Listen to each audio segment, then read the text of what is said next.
घना जंगल। शेर राजा वो राजा हमेशा सोता रखता होगा।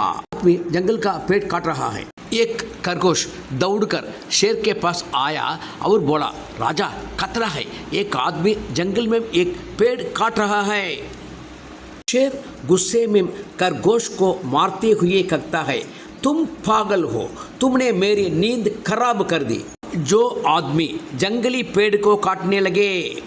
एक हिरन दौड़कर शेर राजा को ये बताने आया कि मनुष्य द्वारा पेड़ों को काटते देख जंगल खतरे में है।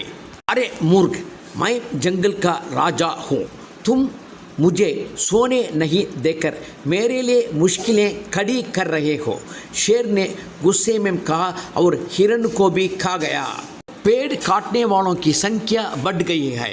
एक भालू शेर की ओर दौड़ा और चिल्लाने लगा कि मनुष्य जंगल के लिए खतरा है। शेर ने गुस्से से भालू की ओर देखते हुए पूछा, कौन खतरे में है? तुरंत यहाँ से भाग जाओ। उसने भालू को भगा दिया। खतरा मापकर जंगल के सभी जानवर शेर से मिलने दौड़े।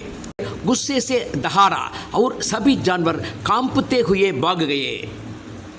कुछ समय बाद जंगल पूरी तरह जलकर खाक हो गया और उसमें बड़े बड़े घर बन गए। मम्मी पापा सब लोग आ जाओ, ये एक अनोखा सर्कस है, आओ और मजा लो। मूर्ख राजा, हमने तुम पर भरोसा करके तुम्हें जंगल की जिम्मेदारी सौंपी थी। नतीजा ये हुआ कि अब तुमने मुझे सर्कस में साइकिल चलाने को मजबूर कर दिया है। भालू गुस्से से बोला, नींद मारे हमने तुझे पकड़कर जगाया, तूने आने वाले लोगों को मार डाला और खा गया। अब तू मेरी हालत देख। अरे मूर्ख, तुझे एक कहावत मालूम है, जब भी कोई बुरा आदमी राजनीति में आता है देश बर्बाद हो जाता है।